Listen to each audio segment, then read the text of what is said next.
Chances are your company's marketing efforts could be producing better results. We're here to help make your marketing smarter. Welcome to Marketing Cupcakes, bringing you the latest in marketing analytics, data science techniques, integration challenges, guerrilla marketing techniques, and more. Here are your hosts of Marketing Cupcakes, Dave and James Gilbert.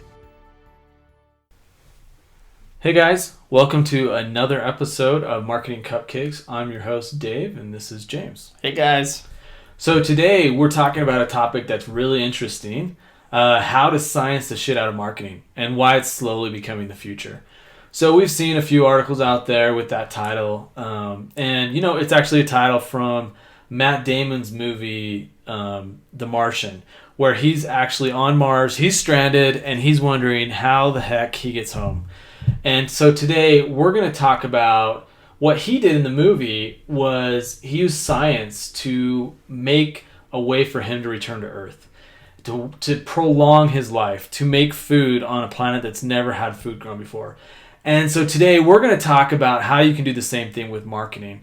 Because marketing traditionally was focused heavily on the creative, really heavily on the communication and the branding. And that's just as important today. But with digital marketing, now we also have the availability of really making marketing into a science. And not only focusing on those things, but actually making a science out of the creative and the messaging and how we do campaigns and which campaigns we do and where we do those. So that's what we're going to be talking about today. And we've come up with 7 things that we think are really instrumental in making sure that you can create marketing science instead of just thinking of marketing as a creative output.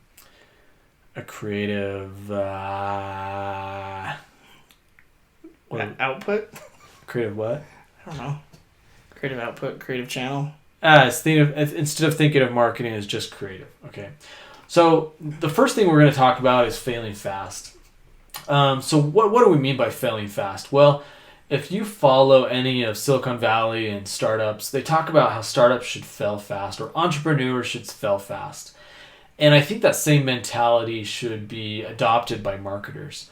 And the reason being is because every company and every industry is different. If you talk to some of the vendors in your industry, they'll say, you know what, our best channel is through Facebook ads. And then you'll talk to another vendor and they'll say, you know what, we have our most sales through email campaigns. And then you'll talk to another one and it'll be different, and on and on and on. And that's the same for companies in the same industry. It's the same for industries. They're all going to be different. And so as a company, what you need to do is you need to determine which channel is the best for your company. And it's obviously not just one channel. You're going to have multiple channels, but there's going to be a hierarchy of channels and which one's the best. And so the best thing that you can do as a marketer is to fail fast. And so you can try all these channels and see which one doesn't work and just get it out of the way so you can get to the ones that do. So number 1 is fail fast. And James has number 2, which is track everything that matters. Yeah, you got to be able to track the things that matter, but more importantly, don't track things that don't. So many times marketers get caught up into tracking everything that they forget about what really matters. Your methods of tracking your marketing efforts should always tie to your company goals, whether that's revenue, whether it's ROI with marketing technology. You should track the things that ultimately are going to move the needle. And if you're tracking things that aren't going to move the needle, then you should reevaluate that model of how to track. So number 3, we got the right technology in place. So when we're talking about the right technology in place, I think a lot of times it's really easy. If you follow the MarTech space, go look at the MarTech calendar put on by the MarTech conference, and they look at the last few years of how marketing technology has just grown and grown and grown. And it's just huge. There's so many companies out there doing different software, from marketing automation to predictive analytics to database bases to CRMs. It just goes on and on and on. And the key is to not get overwhelmed by technology, but to know what technology that you need at the point in time you are in your business. So, for example, there's quite a few marketing automation systems out there, and they range in price from almost free to several $1,000s a month, up to tens of $1,000s a month. And if you jump right into one of those really expensive marketing automation systems as a new company, you might really struggle to see the value out of that. But over time, as a large enterprise company, like many of you are, you're going to see the real value in that marketing automation system that's more expensive because there's lots of bells and whistles that you're going to utilize.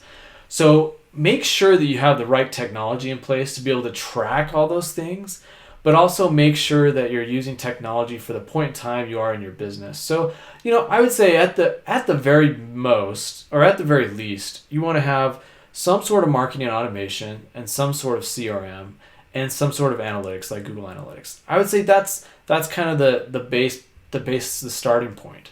And then from there it will grow, and you'll have predictive analytics, you'll have predictive lead scoring, a whole host of other things. But make sure you have the right technology in place for the point in time you are in your company. Number 4 is the right people in the right place.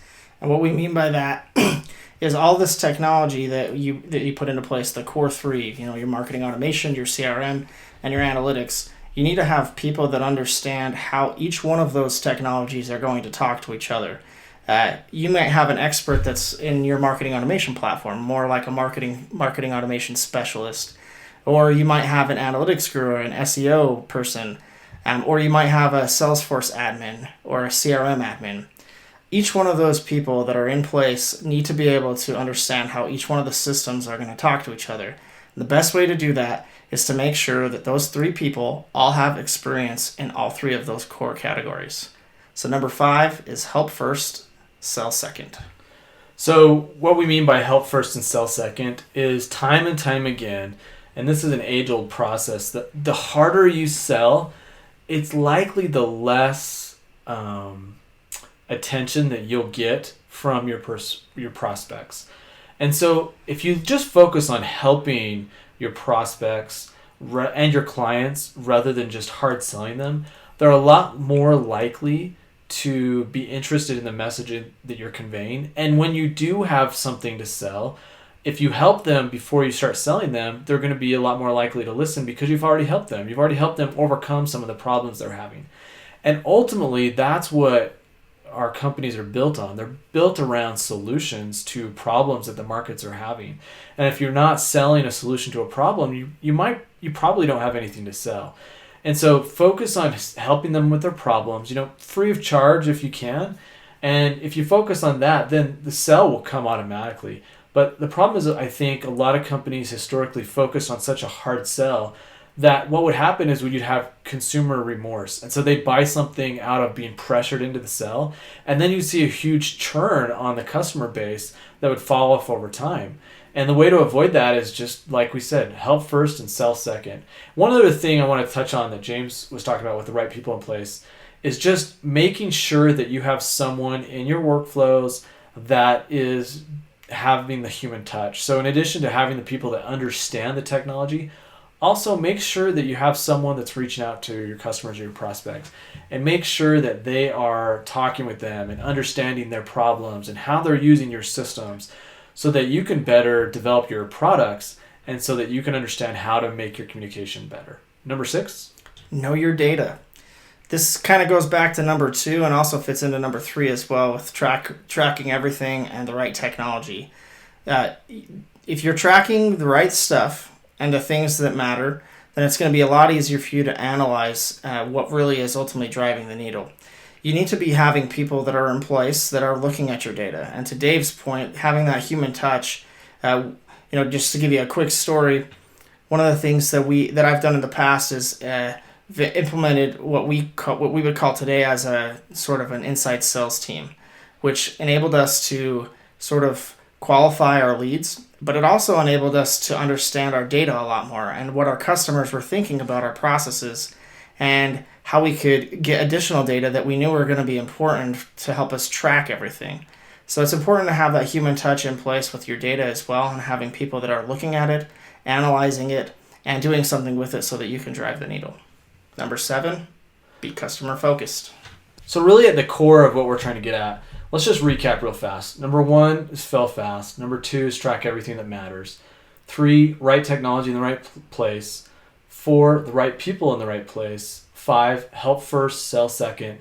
6, know your data. And 7, be customer focused. And what that really means is tying all of these things together.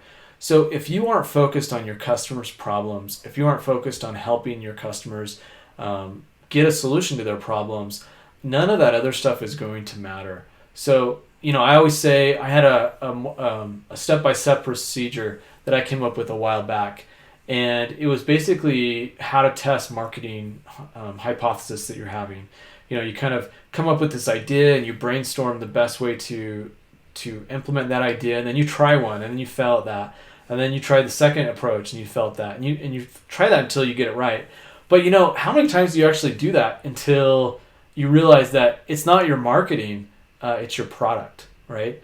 Or it's something else in your mix. It's maybe how you're talking to your customers. And so don't ever lose that focus of being customer focused, because it's just such a critical part, and you can spin your wheels all day on all the marketing technology or analysis that you want to do. But at the end of the day, if you're not focused on solving your customers' problems, it's not going to matter. And to add on to that, about the customer focus, it's important to also make sure that, a lot of people think that they're being customer focused and that they're driving to the needs of their customer. But where are your touch points with your customer to make sure that that is truly driving their need? That's what's key, is always have your touch points so that you can make sure that you're actually getting real feedback from them. All right, guys, that's all the time we have today. So thank you for joining us on Marketing Cupcakes, and we'll catch you next time. Thanks so much for listening to this episode of Marketing Cupcakes, an Endure podcast with your hosts, Dave and James Gilbert. For more great content and to stay up to date, visit marketingcupcakes.com. If you enjoyed the show, please subscribe and rate the podcast. We'll catch you next time on Marketing Cupcakes.